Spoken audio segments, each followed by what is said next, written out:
Ano atin idol? Sa panga po, medyo hindi ko mapukatan ng maayos. Kailan po nangyari yan? May fibra, January pa po ito. Itong year na lang ito o last year pa? This year. This year. Ngayon, anong nangyari sa'yo? Bago mo naman yan. Nasampal ka ba? Nasemplang ka sa motor? Wala naman. Humikap ka? Yung hikaw, yung pag bagong gising. Ikaw, wala bang humikap ka? Minsan, naging okay siya, naglalag, pero minsan naging okay pa hanggang sa... Hindi mo na mahigang na maayos. Oo, yung minsan... Pero nga, kulang no? Dito, Parang pigil. pigil dito, parang pipigil ako dito sa bandang dito. Sige, palit kayo pa. Sige nga. Sara. Pigil. Ay doon, higa kang patagilid. Hindi kaya ng ano to. Nakamay. Medyo nakalubog na eh. Hindi kaya lang nakaupo. Medyo nakalubog na. Dito yan. Sige nga malaki. Dahan-dahan sara. Sara. Sara. One more. Dahan-dahan sara. Okay. Sige, balik ka rito.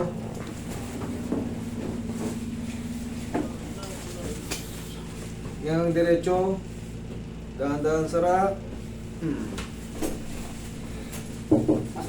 Yes.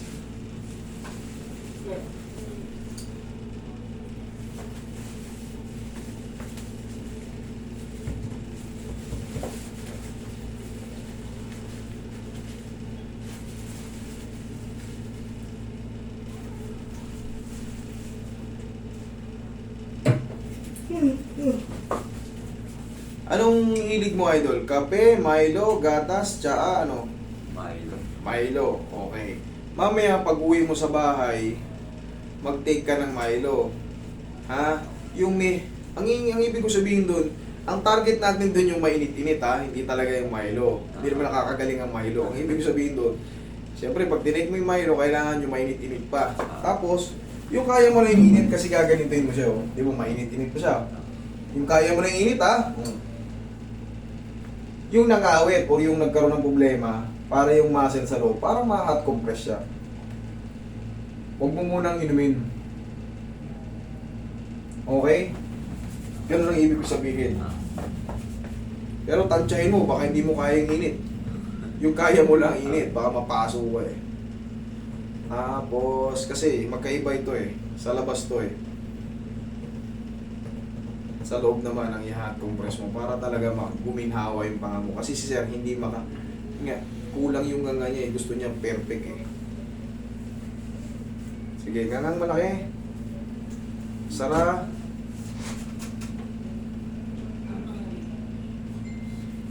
Wait lang.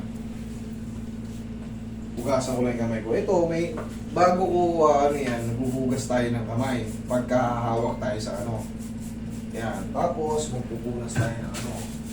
Hindi ba kasi, akala nila kasi, ang ganda ng naka-guantes eh. Hindi ako komportable talaga. Pasensya na kayo. Pasensya na kayo, hindi ako nag-guantes ha. Pero nag-ilinis muna tayo ng alcohol.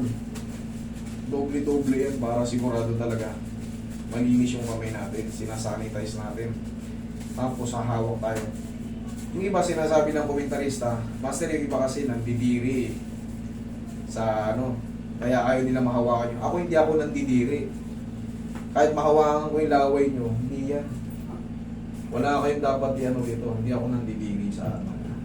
Kahit may mga sugat kayo, hindi ako nandidiri sa inyo. Sir, sandal ka sir. Dito. Wait. Ayan.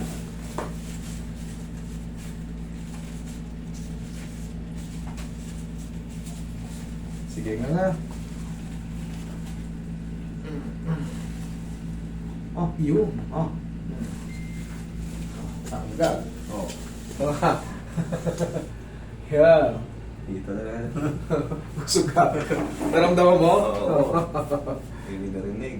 Narinig na rin eh. O, sige nga. Sara. Sure ball na yan. Okay nga. Ano sa tingin mo? Sobrang luwag na. Yan. Ngayon, sir, may mararamdaman ka dyan na parang may pain ng konti. Yun dito sa adjustment. That is normal. Kaya ako, sasabihin sa inyo yung yun na yun. Okay. Ang mga ilang pan po master, ilang Araw-araw. Araw-araw ka ba nagmamaylo? Hindi naman. Pero pwede ko gawin para maging Milo. Yes. Yan. Lalo sa umaga, nag-take ka ng Milo, ganunin mo muna. Oh. Tapos kahit pa paano, hawakan niyo yung ngipin niyo. Sige nga, ikaw. Oh. Ano nga mo? Ayan. Sagad na. Ganun ka. Oh. Ano ang pakiramdam mo? Ramdam na ramdam dito. Ramdam na. Pero bumuka na ng maayos. Okay? Yan lang. Tapos nga, hot compress. Tapos pag maghihikap tayo, ganito. Sige, hikap ka. Okay, nga. Yan. Basta palagi ito nakadiin. Ha? Yan ang tamang paghikap. Ha? Okay? Sa umaga, lalo pag puyat tayo, tatandaan natin pag maghihikap tayo. Kahit lakihan pa natin yan, basta. Kanyari, ganyan. Minsan, hihikap tayo ganyan eh. Kahit extra nyo pa yung ganito, oh. Basta nakadiinan to. Basta nakadiin. Thank you. Okay? Kaya na. Thank you. Ulit po sa labas.